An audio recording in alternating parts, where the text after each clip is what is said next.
a little later on, but the energy there, that just says it all, doesn't it? How excited everyone is. You may also be excited about the end of an era. I think it is fair to say it's the end of an era after almost 4 decades, 9,000 episodes. Australia preparing to watch the final scenes, the final episode of Neighbours. The finale is starring lots of fans. I think, I can mention a list and then I'll miss someone out. So Kylie Minogue, Jason Donovan, Margot Robbie, Guy Pearce, just some, Natalie Imbruglia. How? We don't know. Our Australia correspondent, Shaima Khalil, is on Ramsay Street. She's been there all day and the sun is setting. It's quite ironic, really, isn't it, Shaima? The sun is setting on the day and setting on an era, and lots of people getting ready to tune in later this evening. What time is it there? About 6 o'clock, and it's airing later today?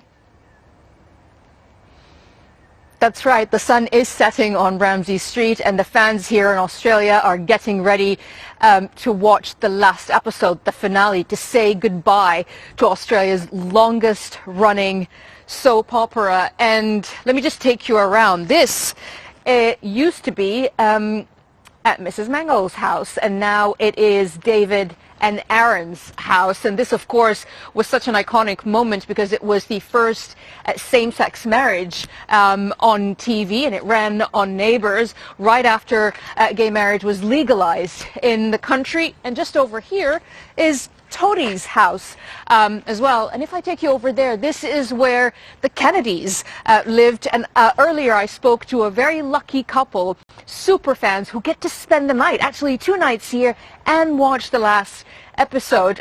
Sarah, who I spoke to earlier, said she was so excited but also so emotional. She said, I'm definitely going to cry because it's been a part of my life for such a long time. And this is also what Jason Herbison, the executive producer, told us when I asked him what it was going to be like to say goodbye to the show.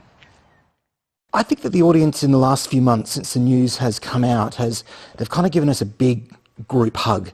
That's how it feels. We felt so much love from the audience, so I was really keen to kind of give that back to them, to have an ending that would be fulfilling, that would be joyous, would be very Neighbours, would feel satisfying in terms of where the characters and the storylines are, but ultimately make people feel something in their heart, because I think that is the secret of why the show has lasted. It's in people's hearts.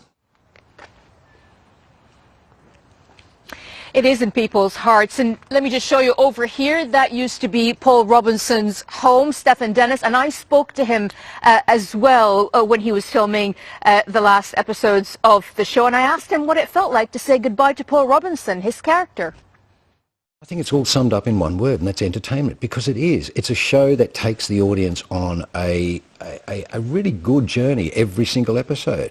And the reason I say journey is because it's not just a flat monotonal journey. It's a roller coaster ride. You'll get a tragic scene with a light-hearted entertainment, or even a comedy scene. And I think that's the success of this show. It's all the trimmings that go around it, all the good-looking actors and actresses, all the wonderful sets, all the beautiful locations, all the fantastic film work, and all of that. But all of that culminates into what the audience sees, and that is half an hour of pure entertainment. That was Paul Robinson, or Stephen Dennis, of course. Entertainment is what he said. Cast members have described that last episode with many things: beautiful, amazing, satisfying, heartwarming, heartbreaking, epic.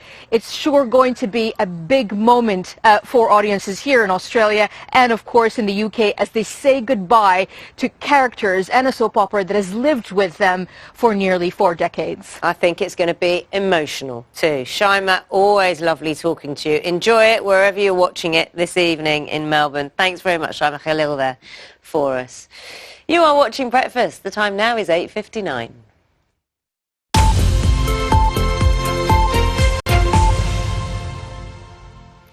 You need to know what's going on with the weather. It's been slightly mixed for a while. Carol, it is going to warm up again. Now, look, this is almost like what it's looked like for Charlie this morning, which we'll go back to because the sun has been coming through, hasn't it? It was a bit cloudy this morning. That's right, Naga, and it's going to continue doing that as we go through the course of the day. In fact, for the opening ceremony later on tonight, it should be dry. There will be some cloud around, but it will be relatively mild as well. Good morning, everybody. What we're all looking at over the next few days, as Naga rightly said, is it's warming up. It will be mainly dry, but some of us will see some showers and some rain, not so much, if any at all, in the southeast. Now, today high pressure is starting to edge further eastwards. We're scooping up this warmer air from the near continent, but we still have a few showers in the forecast. They've been going steadily through the course of the morning, now across the Isle of Man, through northern England, and they're going to be pushing into southern Scotland and also into central areas. A bright start in the north of Scotland with some sunshine, but cloud building for you with a few showers, and we'll see more showers. We've got them at the moment across Wales and the southwest. And for the rest of us, it's a mixture of cloud, with the cloud breaking at times and some sunshine coming through. Temperatures 14 to 23 degrees. Now, as we head on through the evening...